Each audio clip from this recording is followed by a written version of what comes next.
Bonjour à toutes et à tous, et ravi de vous retrouver pour cette nouvelle vidéo. Aujourd'hui, on va découvrir les 204 cartes de l'extension L'Ascension des Floodborn. Je suis très excité, je ne connais pas toutes les cartes encore. Pour rappel, cette extension sort le 17 novembre, donc dans quelques jours, dans vos magasins spécialisés, et ensuite le 1er décembre dans les grandes surfaces. Allez, c'est parti. Alors on commence sur la première carte qui est Timide, Grand Sentimental. Donc un personnage pour 4, ancrable, 2 d'attaque, 5 de vie, qui lore pour 3, donc très intéressant, des bonnes stats. Gagner 3 points de lore et avoir beaucoup de PV, c'est très intéressant. Et vous devez avoir un autre personnage 7 nains en jeu pour pouvoir envoyer ce personnage à l'aventure.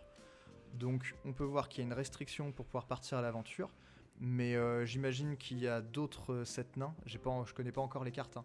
Donc à voir si ils coûtent cher en encre ou pas, puisque le but ça va être de pouvoir peut-être les jouer en même temps. Mais je pense que c'est une bonne carte pour pouvoir gagner des points de lore rapidement. Jean-Christophe, un personnage pour 6, héros Dreamborn, 2 d'attaque, 6 de vie, qui lore pour 2. Et si vous avez au moins 2 autres personnages en jeu, lorsque vous redressez ce personnage, gagnez 2 éclats de lore. Alors là, ça permet de gagner très rapidement encore des points de lore. Je pense que c'est une bonne carte également, parce qu'elle a 6 de vie, donc difficile à aller chercher au combat, en défi. Donc à nouveau, ça voudrait dire qu'elle pourrait gagner 2 points de lore quand elle part à l'aventure, et à nouveau 2 points de lore lorsqu'elle se redresse. Très bonne carte pour accélérer le jeu. Cendrillon, elle lore pour 1, elle coûte 1 ancrable, 1 d'attaque, 2 de vie, mélomane pour 3, donc elle peut jouer des chansons jusqu'à un coup de 3. On a vu que le deck Ambre Acier qui joue des chansons est top tier, top méta, donc qui joue beaucoup de chansons. À voir, je pense que c'est intéressant. Je pense que c'est une bonne carte. Elle peut rentrer dans la... Elle peut être jouée en début de partie. Vraiment, je pense que c'est une bonne carte également. Cobra Bubbles. 7, coûte 7, ancrable, 5 d'attaque, 9 de vie, lore pour 2, c'est une vanilla. Vanilla, ça veut dire qu'elle n'a pas d'effet. En fait, c'est un triton, mais côté... donc là, pour Ambre, le triton, il était côté saphir. Voilà, c'est la même carte, on va pas en parler plus que ça. Alors, encore un 7 nains. Le prof, chef des 7 nains, pour 3, ancrable, 2 d'attaque, 3 de volonté... Elle lore pour 2, et lorsque ce personnage est envoyé à l'aventure, le prochain personnage que vous jouez pendant ce tour vous coûte 1 point d'encre de moins. Je pense que les 7 nains vont devoir se jouer ensemble, hein, de toute façon, synergiser ensemble. Donc très marrant de voir un deck 7 nains, vraiment sympa. Je pense que ça peut être très fort. Donc cette fois-ci c'est simplet pour 3, ancrable, 2 d'attaque, 2 de vie. Il lore pour 1. Lorsque ce personnage est banni, vos autres personnages 7 nains gagnent 2 points d'attaque jusqu'au début de votre prochain tour. Donc ils se boostent entre eux. Pourquoi pas, celui-ci est moins intéressant quand même que ceux qu'on a vus précédemment. Mais je pense qu'il faut jouer beaucoup de 7 nains dans le deck, visiblement. Donc il aura son utilité de booster ses camarades. Eudora, elle coûte 5, ancrable, 1 d'attaque, 9 de vie, lore pour 2, une vanilla. Bon, elle a beaucoup de PV, mais je sais pas si c'est une carte très intéressante. Est-ce qu'on voudra vraiment la jouer? Je pense que pour des decks très budget, pourquoi pas, parce qu'elle est dure à aller chercher. Elle lore pour 2, mais carte pas très intéressante. Gaston, brut et baryton, mélomane pour 5, donc très intéressant côté Ambre pour jouer des chansons. Elle ne coûte que 3, ancrable, 3 d'attaque, 3 de vie. Je pense que c'est une bonne carte. Potentiellement, elle peut remplacer la petite sirène, Ariel. Donc pourquoi pas, moi je pense que c'est une bonne carte. Le Grand-Duc, pour 2, on l'avait déjà analysé celle-ci, je vais pas m'attarder plus que ça, elle n'était pas particulièrement forte. Le grincheux, encore un 7 nain, 4, pour 4, elle est en crabe, 3 d'attaque, 4 de vie, donc des stats très correctes. Vos autres personnages 7 nains gagnent plus 1 d'attaque. Bon, c'est un effet passif sur le terrain. Je pense que, comme je disais, comme il faut jouer beaucoup de 7 nains pour que je pense que le deck soit viable, il sera joué si le deck est viable. Et permet de booster les autres. Voilà. Mais la carte en elle-même, intrinsèquement, n'est pas particulièrement forte. Joyeux, 5 ancrables, 3 d'attaque, 5 de vie, l'or pour 2 et à la capacité soutien. Donc la capacité soutien, pour le rappeler, c'est lorsque vous partez à l'aventure avec ce personnage, il va donner son attaque à un autre personnage que vous choisissez jusqu'à la fin du tour. Donc pourquoi pas, comme je disais, les 7 nains se boostent entre eux, continuent de se booster entre eux. Bonne carte. J'essaie d'aller vite parce qu'il y a beaucoup de cartes. Roi Louis, elle coûte 7 en crabe, 3 d'attaque, 8 de vie, donc gros body, elle leur pour 2. Lorsqu'un autre personnage est banni, vous pouvez retirer jusqu'à 2 jetons dommages de ce personnage. Je pense qu'il peut être très dur à gérer. Je dirais que c'est une bonne carte en fait, une bonne carte de trade, elle est très intéressante puisque on va pouvoir trade rapidement, enfin rapidement non, elle coûte 7, mais facilement avec, sans se poser de questions, de se dire si l'adversaire va pouvoir la gérer ou pas, ou si je vais perdre mon personnage ou pas, puisqu'il va se soigner. Je pense que c'est une bonne carte, elle est assez rare. Mickey Mouse, on l'avait déjà vu. Mufasa, une légendaire, elle coûte 5 ancrables, 3 d'attaque, 3 de vie, donc des stats pas terribles.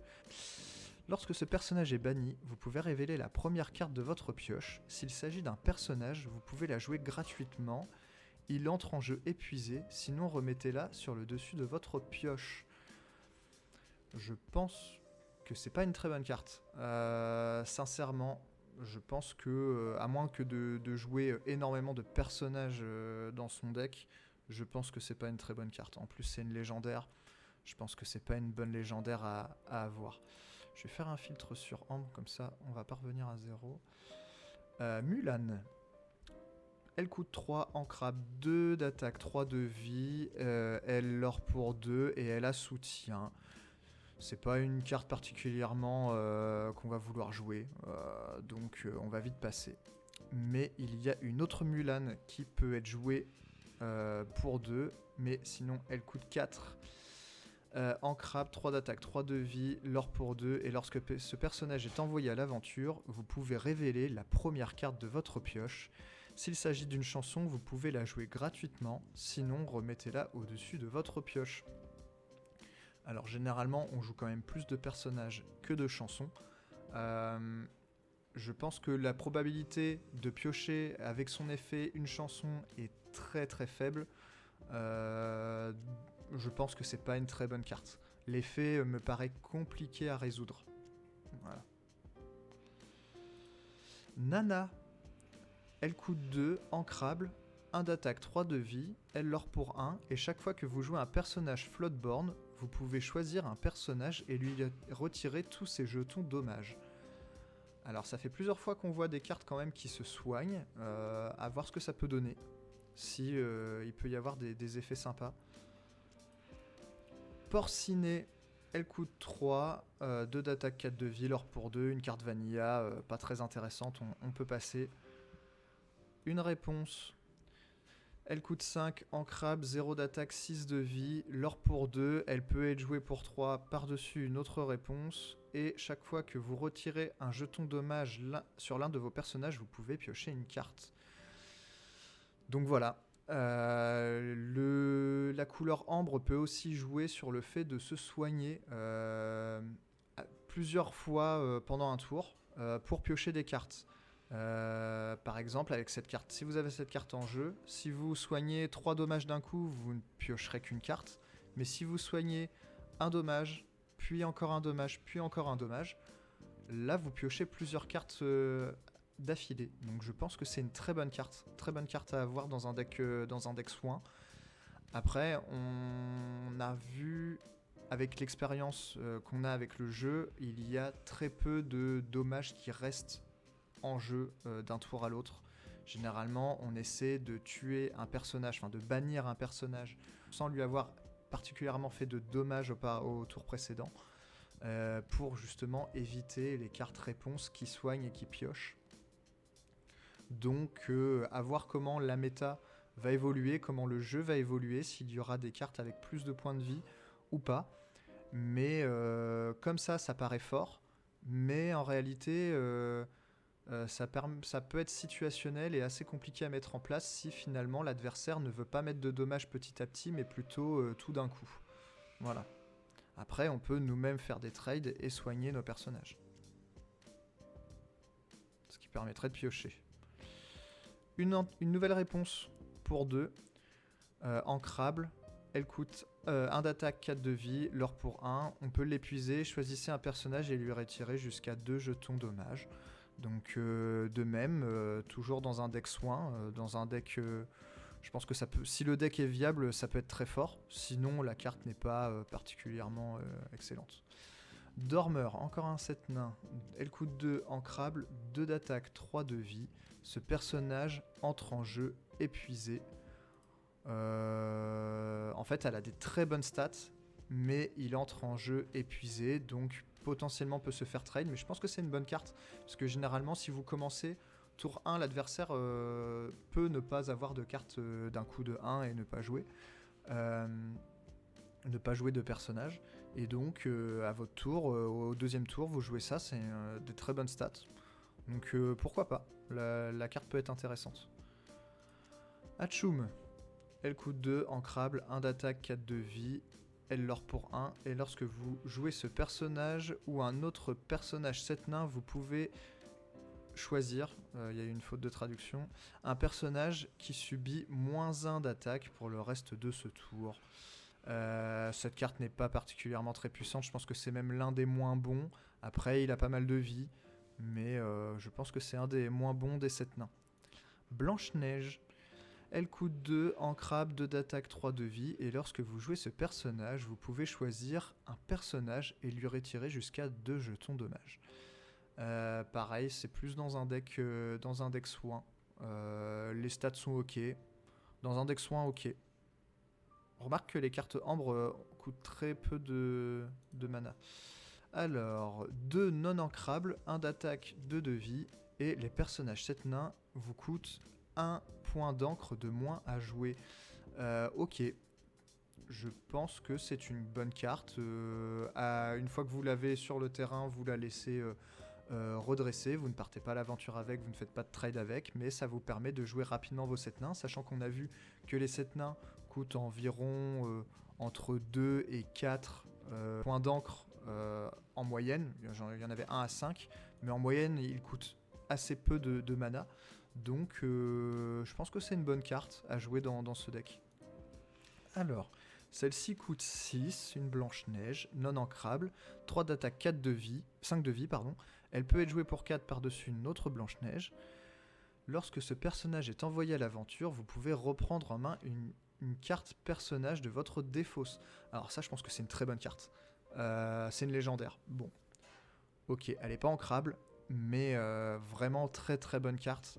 Ça permet, si vous jouez par exemple le deck avec les 7 nains, je pense que ça va rentrer dedans, ça permet de rapidement les rejouer. Vraiment, je pense que cette Blanche-Neige là est vraiment une très bonne carte. La reine, on l'avait déjà vue. Ensuite, une reine vanilla pour 1 ancrable de 2, bon, pas intéressant. Celle-ci, on l'avait déjà vue. Une action qui choisissait un personnage et retirez-lui jusqu'à 4 jetons dommages pour 2 ancrables. Je pense que c'est une bonne carte. Ultime combat, on l'avait déjà vu. Peignons les roses en rouge. Alors ça me dit rien. Une chanson pour 2 ancrables. Choisissez jusqu'à 2 personnages. Ils subissent moins 1 d'attaque pour le reste de ce tour et vous piochez une carte. Je pense que c'est pas particulièrement une carte qu'on souhaite jouer. Je la trouve pas exceptionnelle. Franchement, ça fait pas grand chose. Le grand génie du mal, une chanson. Choisissez un personnage ayant ayant au moins 5 points d'attaque et bannissez-le. Situationnel, pas exceptionnel. Zéro héros, on l'avait déjà vu ensemble. La carte me semble pas particulièrement forte en plus. Pierre de dragon, je crois pas qu'on l'ait vu. Elle coûte 3 non ancrables, elle s'épuise et on paye 3 de l'or. Reprenez en main un personnage avec soutien de votre défausse. Pourquoi pas, tout dépend du deck que vous jouez. S'il y a plusieurs personnages qui ayant la capacité soutien et qui soient particulièrement utiles dans le deck. Mais ça me semble très situationnel, je pense pas que ce sera joué. Flûte de dormeur, 2 non ancrables, un objet qui s'épuise. Gagnez un éclat de l'or si vous avez joué une chanson durant votre tour. Le fait qu'elle ne soit pas ancrable, je pense que ce n'est pas assez fort. Si elle avait été ancrable, je dirais ok, pourquoi pas. Mais plus on avance dans le jeu et plus on se rend compte que les cartes non ancrables dans le deck, on va dire la place dans le deck coûte cher. Donc je pense que ça ne sera pas joué. Mais je me trompe peut-être. Il y a des cartes qu'on pensait fortes au début qui ne le sont pas forcément, et des cartes qui n'étaient pas particulièrement fortes à première vue qui le sont devenues après. À voir. Arthur, je crois qu'on l'avait déjà analysé. Elle coûte 3 non ancrables, 1 d'attaque, 3 de vie. Lorsque ce personnage est envoyé à l'aventure, vous pouvez renvoyer l'un de vos autres personnages en jeu dans votre main pour gagner 2 éclats de l'or. Alors ça va avec le deck Merlin où les cartes, vous les jouez, mais elles peuvent revenir en main et elles ont des effets quand elles arrivent ou quand elles quittent le terrain. Donc je pense que c'est une très bonne carte dans ce deck. La fée bleue, elle coûte 2 ancrables, 1 d'attaque, 1 de vie, insaisissable, l'or pour 1, et chaque fois que vous jouez un personnage Floatborn, vous piochez une carte. Alors pourquoi pas dans un deck insaisissable, en vrai ça permet de jouer des insaisissables, donc pas facile à l'adversaire de parfois les gérer, et en plus de ça elle vous fait piocher. Donc dans un deck insaisissable, pourquoi pas. Zip, une carte vanilla peu intéressante. Docteur Facilier, une nouvelle carte insaisissable. Après, elle ne lore que pour 1, donc peu d'intérêt, il me semble. Elsa, on l'avait déjà vu. La Bonne Fée, une carte vanilla également. Elle coûte 5 ancrables, 3 d'attaque, 7 de vie, lore pour 2. Alors, les stats sont très bonnes, mais généralement, les cartes vanilla sont peu jouées. À voir ce que ça peut donner. Mais les stats sont très bonnes. Encore une bonne fée. Elle coûte 5 ancrables, 3 d'attaque, 4 de vie. Elle peut être jouée pour 2 par-dessus une autre bonne fée. Elle lore pour 2. Lorsque ce personnage est envoyé à l'aventure, vos personnages gagnent. Lorsque ce personnage est banni via un défi, renvoyez cette carte dans votre main et offensif plus 3 pour le reste de ce tour. Alors là, je la comprends pas très bien. Je pense que c'est la carte qui revient dans notre main gagnerait offensif plus 3. Ou alors c'est la bonne fée qui gagne offensif plus 3. Je pense que c'est la bonne fée qui gagne offensif, mais j'en suis pas sûr. Le fait de regagner des cartes en main est une bonne chose, mais le Docteur Facilier faisait globalement la même chose et n'était pas joué. Encore une bonne fée pour 3 en crabe, 3 d'attaque, 4 de vie. Elle lore pour 1, et lorsque vous jouez un personnage Cendrillon, vous pouvez choisir un personnage et l'épuiser. Bon. Je pense que c'est pas... On va pas passer plus de temps dessus, c'est pas terrible. Et pour 2 en crabe, 2 d'attaque, 1 de vie, lorsque ce personnage est banni via un défi, renvoyez-le dans votre main. Non, on passe à autre chose, c'est pas très intéressant. Jiminy Cricket, pour 2 en crabe, 1 d'attaque, 2 de vie, insaisissable. Si vous avez un personnage Pinocchio en jeu, lorsque vous jouez cette carte, vous piochez une carte. Non, trop situationnel. Elle est insaisissable mais ne lore que pour 1. Pas terrible. Cusco, on l'avait déjà vu. Madame Mime aussi. Pardon. Toutes ces cartes-là, on les avait vues. Ça va dans le deck Merlin, comme je vous disais, de pouvoir jouer la carte ou lorsqu'elle quitte le terrain, ils ont des effets. Toutes celles-ci, donc ça c'est vraiment le deck Merlin. On les a toutes vues. Peut-être Madame Mime, je sais plus si on l'avait vue celle-là. Elle coûte 7 en crabe, 5 d'attaque, 7 de vie, elle lore pour 4 et elle est insaisissable. Alors ça, c'est très très très fort, c'est une légendaire, et lorsque vous jouez ce personnage, bannissez-le ou renvoyez 2 de vos autres personnages en jeu dans votre main.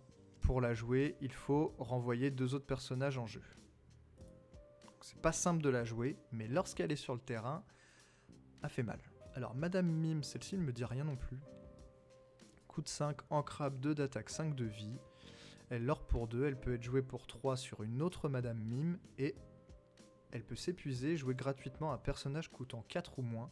Celui-ci gagne charge et à la fin du tour, bannissez-le. Les stats sont ok, l'effet peut être intéressant. Je pense que c'est une bonne carte à voir les autres. Alors celle-ci on les avait déjà vues, je vais passer un c'est le deck Merlin.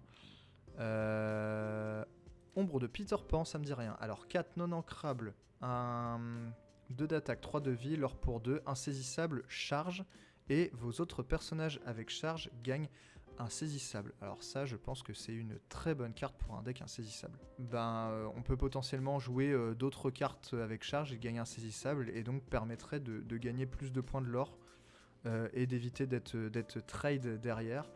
Donc 3 de vie en plus, donc difficile à aller chercher par des sorts de l'adversaire. Donc vraiment très bonne carte. Très très très bonne carte. Alors on en était où? Le Pinocchio pour 2 non ancrables, 1 d'attaque, 1 de vie. Pas d'effet mais elle lord pour 3. Bon, on peut dire que c'est une très bonne carte. Une très très très bonne carte de gagner 3 points de l'or comme ça en début de partie. Vraiment excellent. Je pense que c'est une très bonne carte. À voir s'il y aura beaucoup de cartes de blast, on va dire, de mettre des dégâts à distance sans attaquer dans la méta. Mais si c'est pas le cas, cette carte est vraiment très forte. C'est 3 points de l'or gagnés gratuitement. Pinocchio coûte 5, non ancrable, 3 d'attaque, 3 de vie. Peut être joué pour 3 par-dessus un autre Pinocchio, donc le Pinocchio qu'on a vu juste avant. Lorsque vous jouez ce personnage, vous pouvez choisir soit un personnage, soit un objet coûtant 3 ou moins et le renvoyer dans la main de son propriétaire. Je pense que l'effet est pas mal. Après, elle n'est pas ancrable, donc dommage. Mais l'effet est quand même super intéressant. Surtout que c'est quand elle arrive en jeu. Donc je pense que c'est pas mal. Autre Pinocchio pour 2, non ancrable. 1 d'attaque, 1 de vie. Lorsque vous jouez ce personnage, vous pouvez choisir un personnage adverse et l'épuiser. Alors là, pour le coup, je trouve que c'est vraiment pas fort. Le fait en plus qu'elle soit pas ancrable, je pense que ça ne sera pas joué. La carte me semble pas assez utile. Le Winnie l'ourson, on l'avait déjà vu. Yzma, coûte 6, ancrable, 4 d'attaque, 4 de vie, peut être joué pour 4 par-dessus un autre personnage Yzma. L'or pour 2, lorsque vous jouez ce personnage, vous pouvez choisir un autre personnage et le renvoyer dans la pioche de son propriétaire. Ok. Il mélange sa pioche, puis pioche 2 cartes. Contre l'adversaire, si c'est vraiment pour gérer une carte compliquée, ok, mais il pioche 2 cartes. Par contre, on peut le jouer sur un de nos personnages pour piocher des cartes. Je pense que ça peut être intéressant. Dit comme ça, ça peut gagner des ressources, hein, ça fait piocher 2. Hein. C'est pas si mauvais. Hein. C'est pas mauvais en vrai. Hein. Alors, une autre Yzma pour 3 en crabe, 3-4. Bon, on en a vu plein des cartes comme ça. Ça n'a jamais été très joué. Donc, bon, on va pas s'attarder plus que ça. Le macabre et la terreur. Alors, une chanson pour 3 non ancrable. Jouez immédiatement, gratuitement un personnage coûtant 4 ou moins. Celui-ci gagne charge et à la fin du tour, bannissez-le. Je trouve que c'est pas assez fort. Je suis coincé, on l'avait vu. La légende de l'épée dans l'enclume. Une chanson pour 2 ancrable. Choisissez un personnage, gagne offensif plus 3 pour le reste de ce tour. C'est pas assez fort. Ça sera pas joué. Contrat irrévocable, je crois qu'on l'avait déjà vu. Un objet non ancrable pour 4. Épuisez cet objet est l'un de vos personnages. Choisissez un personnage et épuisez-le. Alors moi je trouve que ça peut être fort dans un deck très contrôle de gestion de board. Mais je suis pas sûr que Violet veuille faire ça. Ou peut-être en le jouant avec rouge ou saphir. Mais rubis ou saphir, mais je suis pas sûr. Franchement, le fait qu'elle soit pas ancrable, je pense que c'est pas assez fort. Maillet de croquet. Un objet non ancrable pour 1, bannissez cet objet, choisissez un personnage, il gagne charge pour le reste de ce tour. Le fait que ce soit pas ancrable me semble pas assez fort. Panneau déroutant, pour 2 non ancrables, bannissez cet objet, choisissez l'un de vos personnages en jeu et renvoyez-le dans votre main. C'est à vos personnages. Non. Je trouve ça nul. Grimoire du sorcier, on l'avait déjà analysé celle-ci. Arthur, l'artwork est magnifique. Par contre, la carte est pas terrible. Hein. On va vite passer pour 4 ancrables, carte vanilla, on s'en fout. La bête, on l'avait déjà vu, c'est une légendaire. Chaque fois que des dommages sont infligés à un personnage adverse, vous pouvez redresser ce personnage. Pourquoi c'est fort ? Parce que si vous avez, elle peut partir à l'aventure plusieurs fois par tour si vous le souhaitez. Si vous avez d'autres personnages sur votre terrain qui vont infliger des dommages. Et aussi, elle peut tout simplement trade plusieurs personnages à la fois. Elle a 5 points de vie. Donc, faire au moins 2 trades, potentiellement 3. Donc, cette carte est vraiment très forte. Et en plus, elle est ancrable. Belle, on l'avait déjà vu. Belle, comme je disais la dernière fois, pour moi, une des meilleures cartes du set. Potentiellement encore la meilleure. Si vous voulez, on peut la relire ensemble. Elle coûte 5, elle peut être jouée pour 3 par-dessus une autre belle. 3 d'attaque, 3 de vie et l'or pour 3. Et lorsque ce personnage est défié, le propriétaire du personnage qui l'a défié, donc l'adversaire, défausse toute sa main. Incroyable. Cette carte est incroyable. Bucky, on l'a déjà vu. Le chat du Cheshire. Une carte vanilla pour 2, 3-2, c'est naze. On s'en fiche. Le chat du Cheshire pour 8, ancrable, 5 d'attaque, 6 de vie, l'or pour 2, peut être joué pour 5 par-dessus un autre chat du Cheshire, insaisissable, et elle peut s'épuiser. Choisissez un personnage blessé et bannissez-le. Je pense que c'est une très très bonne carte. Elle coûte 8, donc un peu cher pour Émeraude, il me semble. Émeraude est plutôt un deck un peu plus agressif, un peu plus en jouant des cartes moins coûteuses, mais la carte me semble vraiment très très forte. La Daisy, on l'avait déjà vu, mais celle-ci me semblait très forte. Très très forte pour défausser la main de l'adversaire, ça peut aller très très vite. Le Donald, on l'avait vu. Celui-ci, on ne l'avait pas vu. Donald de Somnambule. Coûte 3, ancrable, 0 d'attaque, 5 de vie. L'or pour 1. Et chaque fois que vous jouez une carte action, ce personnage gagne 2 points d'attaque. C'est nul. On passe à autre chose, c'est vraiment nul. Le Docteur Facilier. Côté émeraude. Ok. Coûte 7, ancrable, 4 d'attaque, 4 de vie. Insaisissable, l'or pour 3. Ok. Lorsque ce personnage est envoyé à l'aventure, choisissez un personnage adverse, il ne peut pas être envoyé à l'aventure durant son prochain tour. Ça fait penser un peu à Jasper, au niveau de l'effet. Je pense que c'est une bonne carte. Dans un deck insaisissable, pourquoi pas un deck émeraude améthyste pour jouer insaisissable. Après, il y avait rouge, rubis aussi, qui jouait pas mal de cartes insaisissables qui étaient intéressantes.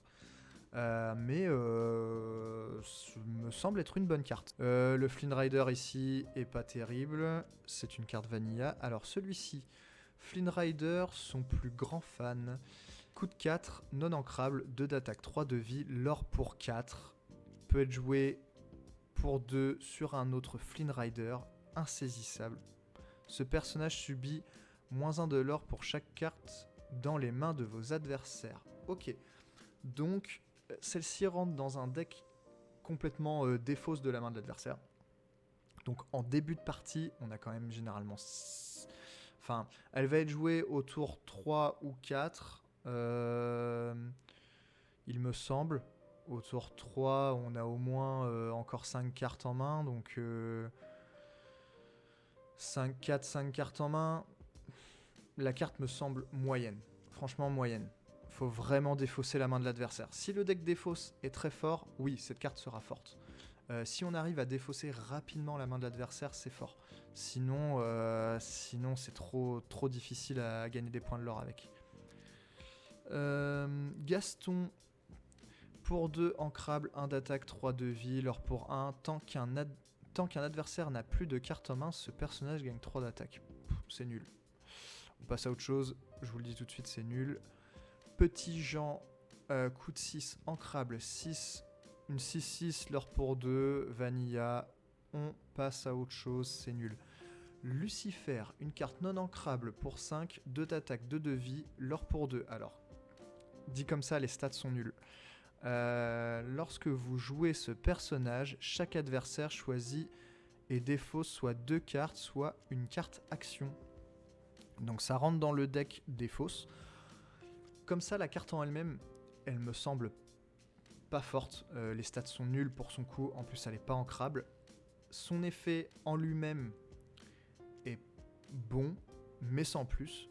Sauf que elle peut rentrer dans un deck défausse, avec d'autres cartes de défausse. Donc celle-ci vient s'ajouter à des cartes de défausse de la main de l'adversaire.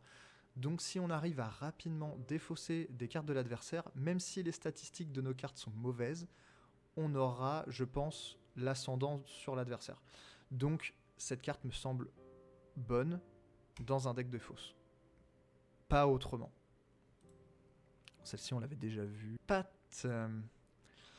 Coûte 5, ancrable, 3 d'attaque, 4 de vie, l'or pour 2, hors d'atteinte. Donc plutôt pas mal. Chaque fois que vous jouez une action, ce personnage gagne plus 2 d'attaque pour le reste de ce tour. Et tant que ce personnage a au moins 7 d'attaque, il gagne plus 2 éclats de l'or. Ok. En fait, il faut jouer 2 actions pour qu'il puisse gagner 4 points de l'or. Sachant qu'il coûte 5. Compliqué. Ça me semble compliqué à voir les cartes actions qui seront jouées ou pas. Je pense que ce n'est pas assez fort. Je pense que c'est trop situationnel, trop compliqué à mettre en place. Le Prince Jean, on l'avait vu, très bonne carte dans justement les decks des fausses. Ça sera joué à coup sûr. La Reine de Cœur, on l'avait déjà vu, c'était naze. Ratigan. Elle coûte 4, ancrable, 4 d'attaque, 1 de vie, l'or pour 2, insaisissable. Le fait qu'elle ait 1 point de vie me semble trop faible. Je pense que la carte n'est pas forte. Je pense que la carte n'est pas bonne. Ray. Coûte 5, ancrable, 3 d'attaque, 3 de vie, l'or pour 3, insaisissable. Alors pour le coup, dans un deck insaisissable, pourquoi pas, puisqu'elle a 3 de vie, elle l'or pour 3, je pense que c'est des bonnes stats. La carte me semble ok.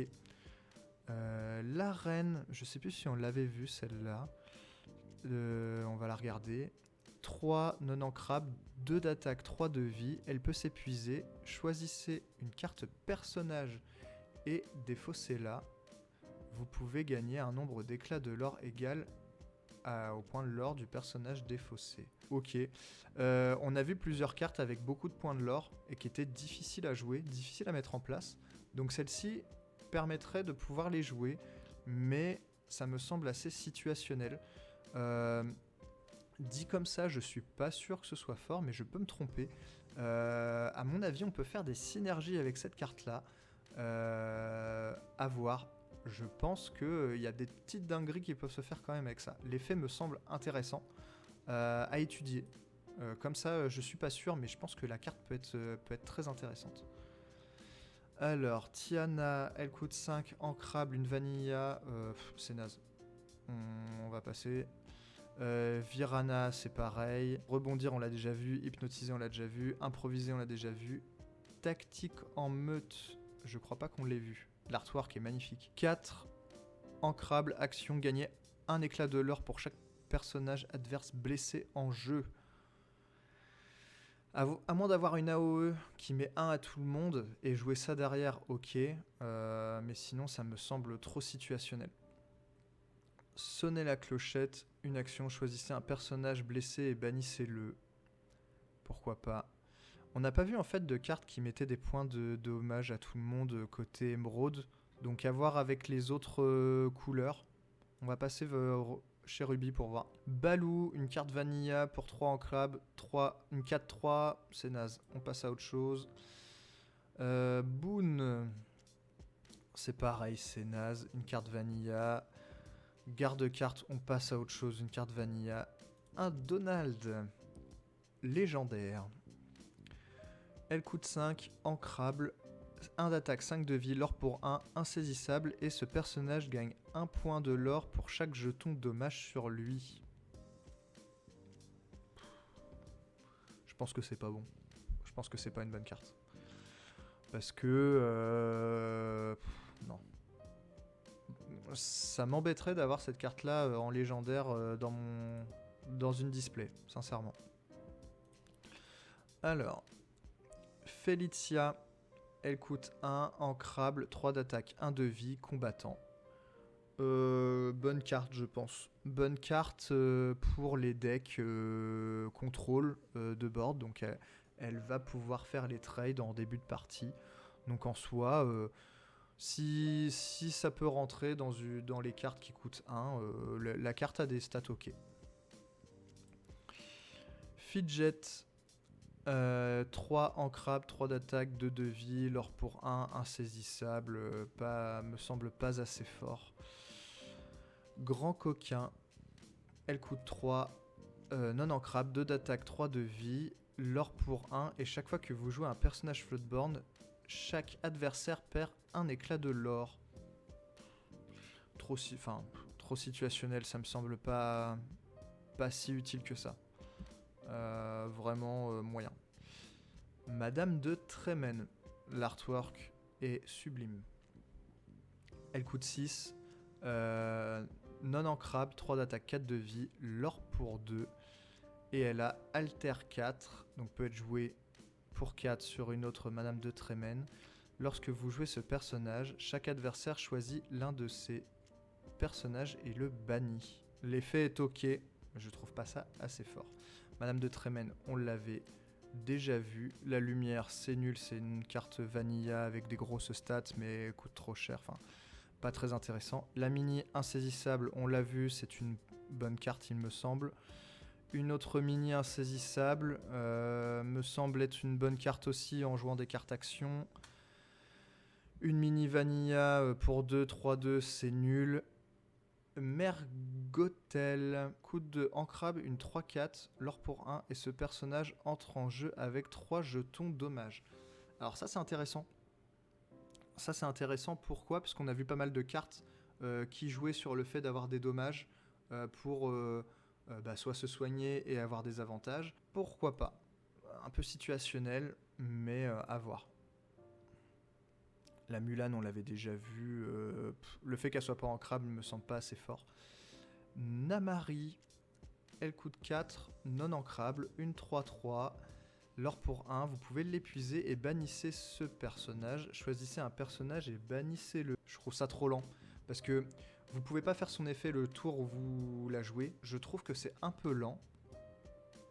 Après, on peut la jouer au tour 4, la laisser et attendre que l'adversaire joue une grosse carte. Et au contraire, ça peut l'empêcher de jouer une grosse carte, puisqu'il sait qu'après, on peut épuiser cette carte, la bannir, et bannir la carte qu'il a jouée. Donc, finalement, en tant que deck contrôle, c'est fort quand même. Après, elle n'est pas ancrable. Ça m'embête. Je préfère une carte comme du dragon, une action, l'action pour 5 qui bannit un personnage. La reine de cœur, 2-2 pour 2 avec charge, je trouve pas ça très fort. Reine de cœur, 5 ancrable, 4-3. L'or pour 1 peut être joué pour 2 sur une autre reine de cœur. Chaque fois que l'un de vos personnages en défie un autre, vous pouvez piocher une carte. Je trouve que les stats sont pas bonnes. Après, ça permet de piocher. La carte peut être intéressante. En plus, elle peut être jouée pour 2. Donc à voir si les autres cartes reines sont fortes, mais la carte est ok en elle-même. Ratigan, les artworks sont vraiment stylés. Hein. Franchement, il y a un gros travail dessus. Je trouve ça super. Elle coûte 5, non ancrable, 3-3. Elle coûte l'or pour 2. Et lorsque vous jouez ce personnage, choisissez un personnage adverse avec 3 d'attaque ou moins et épuisez-le. Choisissez l'un de vos personnages et redressez-le. Il ne peut pas être envoyé à l'aventure pour le reste de ce tour. Je pense que c'est fort. Je pense que c'est ok. Mais elle n'est pas ancrable. Et ça m'embête. Ça commence à devenir cher, les places dans les decks ancrables. Et nous ne sommes qu'au 2e set. Qu'est-ce que ça va être plus tard ? Raya, elle coûte 3, ancrable, 2 d'attaque, 3 de vie, l'or pour 1. Et lorsque ce personnage en bannit un autre via un défi, durant votre tour, vous pouvez le redresser. Il ne peut pas être envoyé à l'aventure. Non, c'est naze. Les stats pour 3 sont nazes. Donc pas assez fort. Par contre, on a une autre Raya ici. Pour 6, ancrable, 5 d'attaque, 3 de vie. Peut être joué pour 4 par-dessus notre Raya. Elle l'or pour 2. Et ce personnage ne subit aucun dommage lorsqu'il défie un personnage blessé. Je pense que c'est une bonne carte. Une bonne carte de trade intéressante. Je pense que ça peut être joué. Dans un deck vraiment très contrôle de board. La carte est intéressante. Encore une Raya, Vanilla, elle a pas assez de points de vie, beaucoup d'attaques, pas assez de points de vie. Pour moi, ça sera pas fort. Le Scar légendaire, on l'avait déjà analysé, mais je me souviens plus de son effet. Lorsque ce personnage en bannit un autre via un défi durant votre tour, vous pouvez le redresser. Il ne peut pas être envoyé à l'aventure. Ça me fait penser un peu à la bête qu'on avait pu voir côté Émeraude, je crois. Mais là, celle-ci est pas ancrable. Bon, à la charge. Ça aurait été mieux qu'elle ait plus de points de vie et moins d'attaque. Donc je pense que la carte est ok, mais je pense qu'elle sera pas jouée. Alors celle-ci, je l'ai pas vue. 3 d'attaque, 3 de vie, elle coûte 3 ancrable, elle l'or pour 1, et chaque fois que l'un de vos personnages en défie un autre, gagnez un éclat de l'or. Ça peut aller vite, ça. Ça peut être très très fort. Bah, vous la jouez, vous l'épuisez pas, donc l'adversaire ne peut pas directement l'attaquer, et vous faites les défis avec vos autres personnages et vous gagnez des éclats de l'or gratuitement, quoi. Ça me semble assez fort. Hein. Vous voyez, hein, depuis tout à l'heure, on a vu des cartes chez Ruby qui sont vraiment de la gestion de défis de board. Vraiment que nos personnages prennent l'avantage en défi sur les personnages de l'adversaire. Donc quand vous défiez, vous partez pas à l'aventure, vous gagnez pas directement des éclats de l'or, mais avec cette carte-là, en plus de remporter vos défis sur le board, vous gagnez des éclats de l'or. Je pense que ça peut être intéressant. En plus, elle est ancrable. La carte me semble sympa. En tout cas, à tester en jeu, voir si ça fonctionne. Mais la carte me semble vraiment bonne. Le Tigron, on l'avait déjà vu, je crois que c'était nul. Le Tuk Tuk. 4 non ancrables, 4 d'attaque, 5 de vie, combattant. Bah moi je pense que c'est fort. Hein. Le fait qu'elle soit pas ancrable encore, ça coûte cher. Hein. Ça coûte cher en place dans le deck. Mais les stats sont bonnes. Le monde qui est le mien. Une chanson pour 2 ancrable. Choisissez l'un de vos personnages blessés et redressez-le. Celui-ci ne peut pas être envoyé à l'aventure et vous piochez une carte. Pareil, dans un deck contrôle de board avec nos personnages, ça peut être bon. Hein. Ça peut être joué. Hein. Votre roi vous invite à la fête. Pour 2 ancrables, choisissez l'un de vos personnages et infligez-lui 2 dommages pour infliger 2 dommages à un autre personnage de votre choix. Franchement, je vois bien un deck Ambre Ruby où on se met des points de dommage comme ça pour pouvoir les soigner derrière facilement et ensuite gestion de board de l'adversaire à fond. Franchement, je vois bien un deck Ambre Ruby comme ça. La plus diabolique conjuration. Choisissez l'un de vos personnages méchants et bannissez-le pour bannir un autre personnage au choix. En plus, elle n'est pas ancrable, je pense que la carte n'est pas bonne. Ça fait 2 cartes pour nous contre une carte de l'adversaire et en plus, elle n'est pas ancrable, je pense que c'est nul. Une action pour 1 ancrable, choisissez un personnage blessé, il gagne 3 points d'attaque ce tour. Je trouve que c'est nul, ça sera pas joué. Tu t'envoles. Pour 2 ancrables, choisissez un personnage, il gagne insaisissable jusqu'au début de votre prochain tour. Ouais, je pense que ça sera pas joué.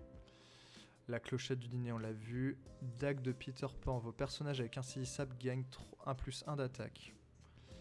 Objet, je pense que c'est nul. Et l'épée dans l'enclume coûte 1 non ancrable, peut s'épuiser et faut payer 2 points d'encre. Choisissez un personnage et il gagne +1 d'attaque pour chaque jeton dommage sur lui pour le reste de ce tour. C'est nul. On a vu quand même des cartes sympathiques côté Ruby. Hein. On commence déjà à avoir quelques petites idées de deck. Ça va être sympa hein, au début, quand les cartes vont sortir, de pouvoir faire Du deck building, ça va être sympa. Ouh là là là là, une carte qui apparemment va coûter très cher. Une carte Alice légendaire. Elle coûte 3, ancrable, 1 d'attaque, 4 de vie, l'or pour 1. Et vos autres personnages gagnent soutien. Ok. Tant que ce personnage a au moins 10 d'attaque, il gagne 4 points de l'or. Alors là, c'est du setup à mettre en place. Parce que pour gagner soutien, ça veut dire que vous partez à l'aventure avec vos autres personnages, ils vont booster Alice, et une fois qu'Alice a 10 d'attaque, vous partez aussi à l'aventure avec, et elle va l'aurer pour 5. Je pense que c'est fort. Littéralement, je pense que c'est fort. Elle a 4 de vie en plus, donc vous pouvez la setup sur le terrain, et puis attendre d'avoir suffisamment de personnages pour pouvoir lui donner ce qu'il faut. On connaît en plus les decks Saphir, par exemple je vous avais présenté le deck Saphir à acier, qui permettait en fait de mettre des gros tons, enfin des gros bodies très rapidement sur le terrain, et avec beaucoup d'attaques, donc suffit d'avoir 2 autres personnages à côté qui ont pas mal d'attaques. Le Basile coûte 6, ancrable, 3 d'attaque, 4 de vie, l'or pour 3, pour le moment c'est des bonnes stats on va dire, puisqu'elle l'or pour 3, et elle est ancrable. Peut être joué pour 5 par-dessus un autre Basile. Et si vous utilisez la fonction alter, donc ça veut dire de jouer le Basile par-dessus un autre Basile, vous piochez 2 cartes.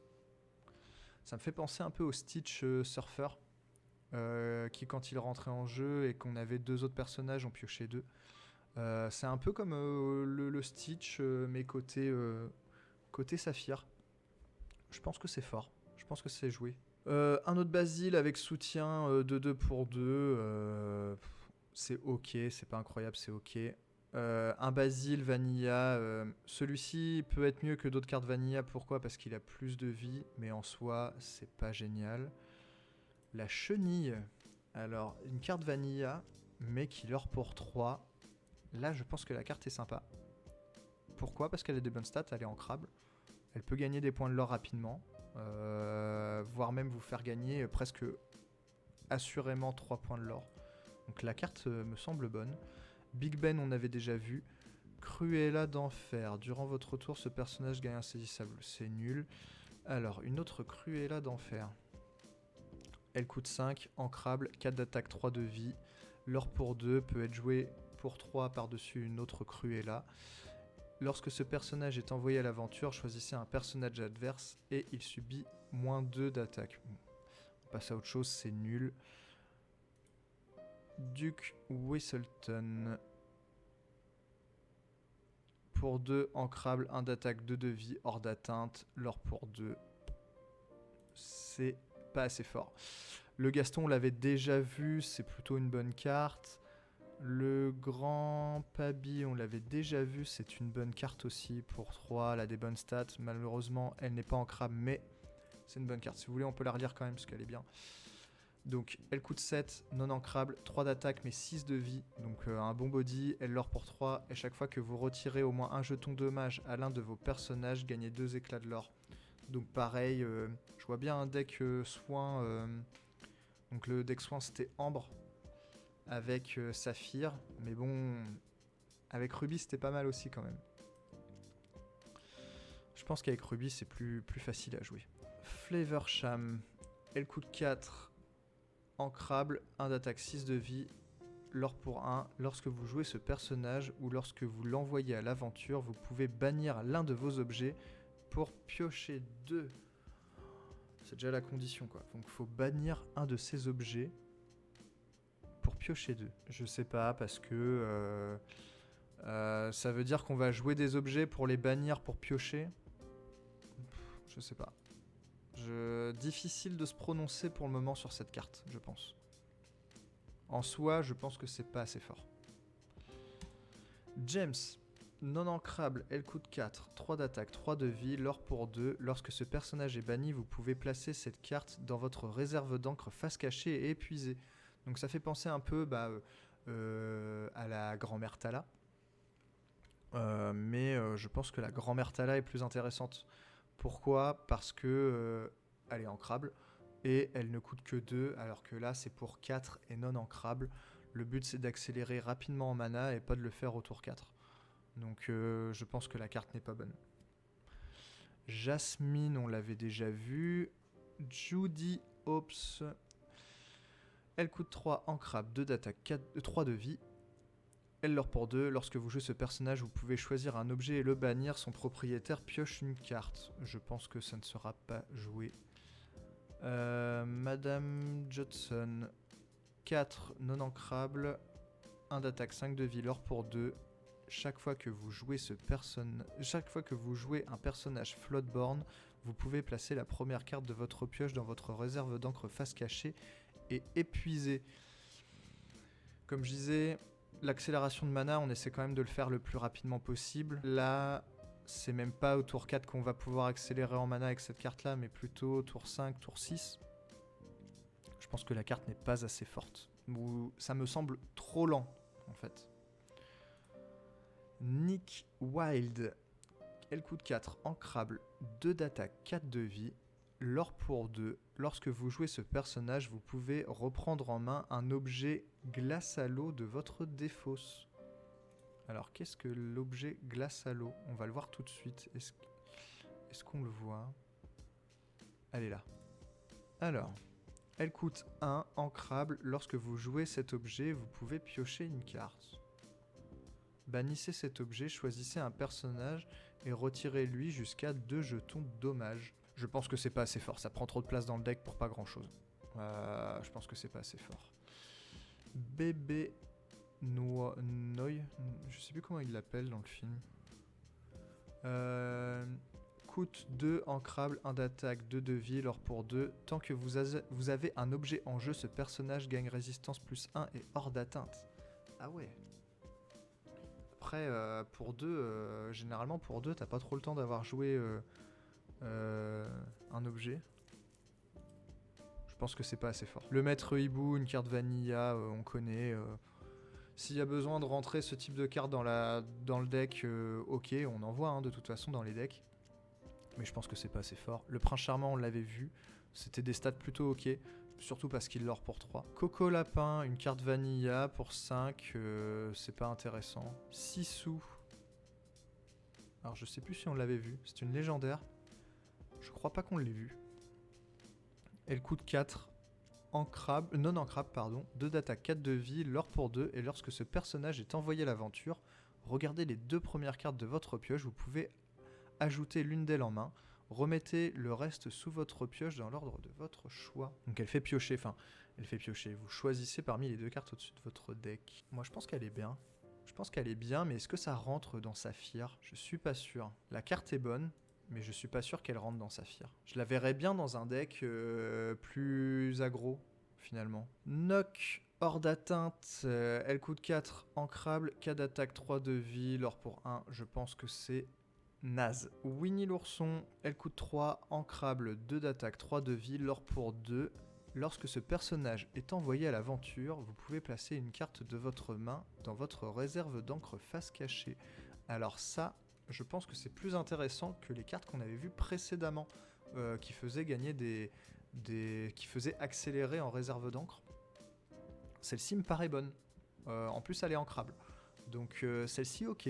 Moi, le Winnie l'ourson, là, il me semble bon. Celle-ci, on l'avait vue. Celle-ci aussi.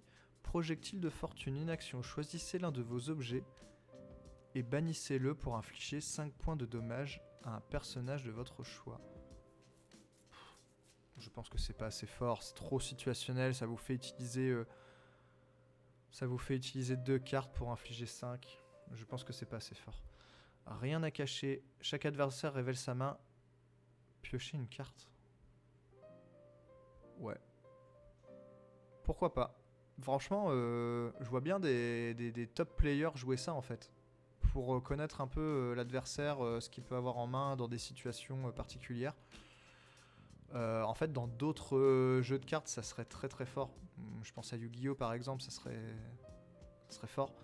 Mais dans l'Orcana, je suis pas sûr.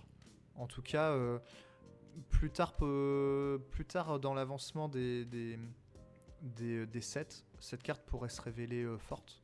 Mais actuellement, je pense que ce que peut faire l'adversaire est encore assez prévisible et donc il y a peu d'intérêt de connaître la main de l'adversaire. L'arbalète du croc du dragon, trop situationnel, on en avait déjà parlé. Marmite de Gombo, un objet qui s'épuise, choisissez jusqu'à 2 personnages et retirez-leur un jeton dommage chacun. Donc ça pareil, dans un deck soin, pourquoi pas, mais comme on disait, encore faut-il qu'ils aient des dommages sur eux. Atelier de Maurice, un objet, chaque fois que vous jouez un autre objet, vous pouvez payer 1 pour piocher une carte. Non, en plus elle n'est pas ancrable, je trouve ça trop situationnel. La glace à l'eau, on l'a vu. Et la boîte de sardines, pour 4 ancrables, vos personnages épuisés gagnent hors d'atteinte. Ouais, franchement non. Je pense que c'est pas assez fort. En fait, les objets côté saphir, ils donnent des petits avantages par-ci par-là. Donc en fait, il faudrait vraiment un deck objet où on a plein d'objets et nos personnages deviennent très très forts. Puisqu'ils ils obtiennent des mots-clés, ils sont guéris, enfin, ce genre de choses. Mais je pense que c'est trop difficile à mettre en place. Les cartes coûtent trop cher en encre, même si Saphir accélère en mana et accélère en réserve d'encre plus vite que l'adversaire. Mais je pense que c'est difficile à mettre en place. Enfin, j'ai du mal à m'imaginer que ça puisse tourner correctement. Faudra essayer un deck objet avec Saphir, mais ça me semble compliqué. Et enfin, on va terminer avec Acier. Acier qui est peut-être la couleur la plus jouée, ou du moins la plus souvent mixée avec les autres couleurs, que ce soit avec Saphir, avec Ambre particulièrement, mais aussi j'ai pu voir des decks Rubis, Acier, enfin c'est vraiment la couleur qui se marie le plus avec les autres pour sa gestion de board en fait. On va voir si ça va continuer dans ce sens-là. La bête. Alors, 4 ancrables, 3 d'attaque, 4 de vie, l'or pour 1. Et lorsque vous jouez ce personnage, vous pouvez choisir un personnage et lui infliger un point de dommage. Donc dès qu'elle arrive, hop, elle met un point de dommage. La carte me semble ok, mais est-ce qu'on a la place de jouer ça? Je n'en suis pas sûr. La bête, pour 6, est ancrable, 2 d'attaque, 8 de vie, donc un gros body.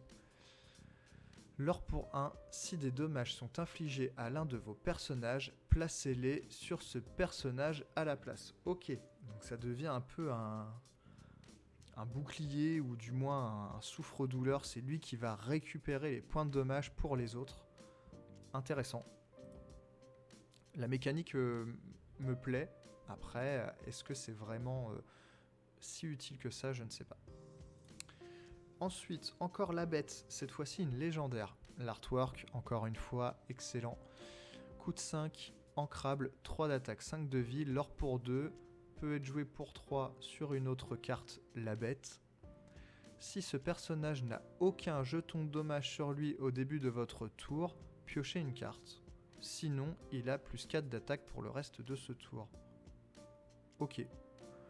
Donc potentiellement, ça peut être une 7-5 pour faire des trades, ou alors il vous fait piocher.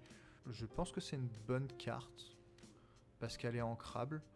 Les cartes la bête précédemment sont ok. À voir si ça va se marier, s'il y aurait un deck avec aussi la bête côté émeraude. La carte est ok. Benja, gardien de la pierre de dragon. Pour 3 ancrable, 2 d'attaque, 3 de vie, l'or pour 2. Lorsque vous jouez ce personnage, vous pouvez choisir un objet et le bannir. Ok. C'est intéressant puisque on avait déjà vu... il me semble que c'était une carte la bête aussi. Côté acier, qui, lorsqu'elle arrivait en jeu, pour 4, elle bannissait un objet de l'adversaire déjà. Celle-ci le fait pour une carte ancrable qui coûte 3. La carte est ok. Chef Bogo, 4 non ancrables, 2 d'attaque, 4 de vie, l'or pour 2, et chaque fois que vous jouez un personnage Floodborn, infligez un point de dommage à chaque personnage adverse. Alors, tout dépend de si on joue beaucoup de personnages Floodborn, et en particulier des personnages Floodborn qui coûtent peu de réserve d'encre, qui coûte peu cher à jouer. Si c'est le cas, cette carte il me semble très forte. Sinon, moyen.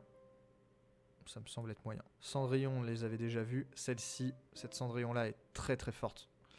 Vraiment, en plus l'artwork est magnifique. Mais on va la relire si vous voulez. Elle coûte 7, ancrable, une 5-5. Elle lore pour 3. Elle peut être jouée pour 5 sur une autre carte Cendrillon. Mais à la résistance plus 2. Ça veut dire qu'il faudra lui mettre 3 dommages. Il faudra avoir 3 d'attaque pour ne serait-ce lui mettre que 1 dommage. Et lorsque vous jouez une chanson, ce personnage gagne. Ce personnage peut défier des personnages redressés. Donc ça c'est pareil. Vous jouez une chanson et hop, vous pouvez aller trade des cartes qui sont redressées. C'est vraiment très fort. Le Donald d'une carte Vanilla, pas intéressant. Ellie, le buff, pas intéressant non plus. Le Dingo, je sais plus si on en avait parlé, mais je l'avais déjà vu avant cette carte-là. C'est une carte Vanilla, mais je la trouve incroyable. Il est strong, le Dingo, de fou. Elle coûte 9, elle est ancrable, une 10-10 et elle lore pour 4. Vraiment le Dingo, sous testostérone. Je la vois uniquement dans un deck Saphir-Acier, donc un deck qui va accélérer en mana rapidement pour pouvoir la jouer assez tôt dans la partie. Et voilà, je la vois que comme ça. Franchement, sinon peu d'intérêt. Mais il est strong le Dingo, quoi. Il est fort. Hercule, pour 6, ancrable, 6 d'attaque, 3 de vie, l'or pour 2. Peut être joué pour 4 par-dessus une autre carte Hercule et à la résistance plus 2. Alors ouais, franchement, quand on regarde les stats comme ça, on se dit c'est nul, mais résistance plus 2, les gars. La carte, elle est forte. Floodborn, on l'a vu, quand on joue des cartes Floodborn, il y a des effets en plus sur certaines cartes. Ouais, moi je pense que c'est bon. Je pense que c'est une très bonne carte. Acier va encore être costaud. Franchement, moi je pense que c'est bon ça. On a un Hercule ici pour 2, une 2-3 qui leur pour 1. Les stats sont ok. Pareil, ça peut rentrer dans le deck. Si on a besoin de cartes qui coûtent entre 1 et 2 en début, on joue ça. Et ensuite, pour 4, on joue le Hercule qui est strong là. Franchement, les cartes acier, elles me font envie quand même. Jafar, il coûte 4, ancrable, 3 d'attaque, 4 de vie. Peut être joué pour 2 par-dessus une autre carte Jafar. Elle lore pour 1. Et lorsque ce personnage en bannit un autre via un défi, durant votre tour, vous piochez une carte. Ça me semble ok. À voir si on joue d'autres Jafar. Comme par exemple celui-ci. Pour 2, ancrable, 3-2, lore pour 1. Donc les stats sont nuls. Durant votre tour, ce personnage gagne insaisissable. C'est nul. C'est nul. Donc bon, l'autre Jafar me semble moyen aussi. Kronk. Pour 6, ancrable, 4 d'attaque, 5 de vie. Résistance plus 1. Lore pour 2. Lorsque ce personnage en bannit un autre via un défi, vous pouvez choisir un personnage et lui infliger 2 points de dommage. Voilà. Encore une très bonne carte. Acier va venir prendre le board et le garder de manière assez puissante. Si le jeu continue encore sur cette gestion de board, ça va être encore très très fort. Laurence, pour 3, ancrable, 0 d'attaque, 4 de vie, l'or pour 2. Tant que ce personnage n'a aucun jeton dommage sur lui, il a 4 d'attaque. La carte en soi c'est une 4-4 pour 3 qui l'or pour 2, mais la carte me semble moyenne. Je pense que ça ne sera pas joué. Après, on peut avoir des surprises, mais le fait qu'elle n'ait pas charge, par exemple, ou je sais pas moi, hors d'atteinte, ou ce genre de choses, me dit qu'elle n'est pas assez forte. Li Shang, on l'avait déjà vu. Les balais magiques, encore des balais qui pourraient aller avec le Mickey du premier set. Pour 3, ancrable, 2 d'attaque, 3 de vie. L'or pour 1, lorsque vous jouez ce personnage, choisissez un personnage qui gagne résistance plus 1 jusqu'au début de votre prochain tour. En soi, c'est ok. C'est pas extrêmement fort. Je suis pas sûr qu'on puisse, avec ça, faire un deck balai Mickey. Namari, coûte 4, non ancrable, 2 d'attaque, 4 de vie.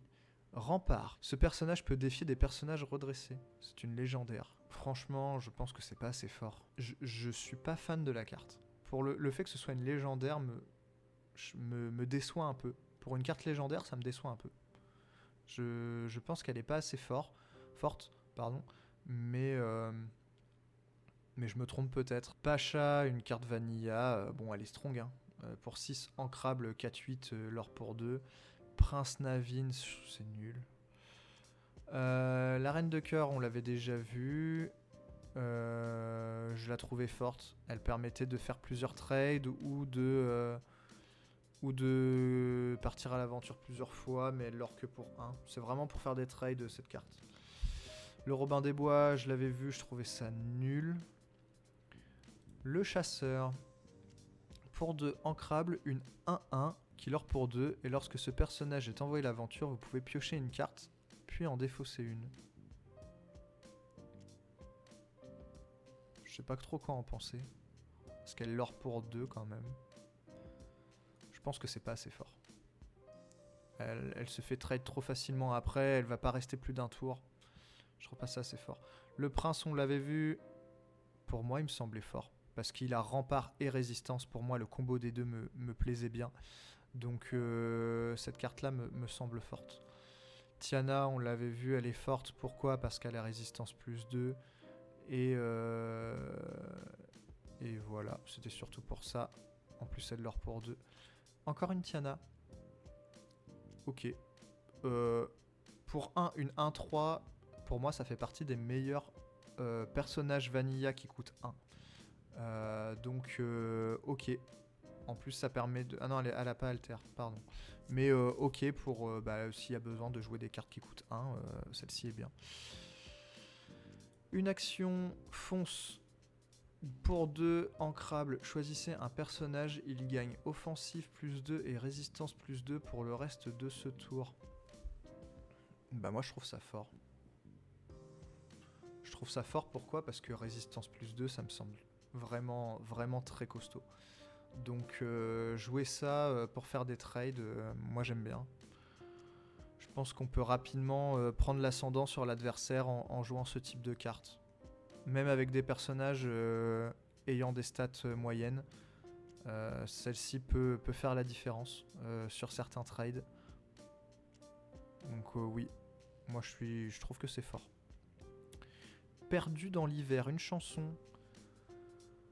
Choisissez un personnage et infligez-lui 2 points de dommage, piochez une carte. Alors pour le coup, ça je trouve que c'est pas assez fort parce qu'elle n'est pas ancrable.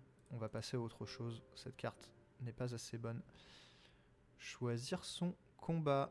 Coucou Ralph. Pour 2 non ancrables, choisissez un personnage. Il peut défier des personnages redressés pour le reste de ce tour. Alors on a vu on le voit, hein, les cartes, les personnages de acier sont vraiment pour gérer le board. C'est vraiment pour prendre l'ascendant sur l'adversaire. Et donc cette carte-là peut empêcher l'adversaire de mettre en place sa stratégie en allant chercher les personnages qu'il vient de jouer et qui comptent faire leurs effets au prochain tour ou partir à l'aventure au prochain tour ou jouer des cartes de sa main. Ça peut complètement casser son plan de jeu. Donc moi je trouve ça fort.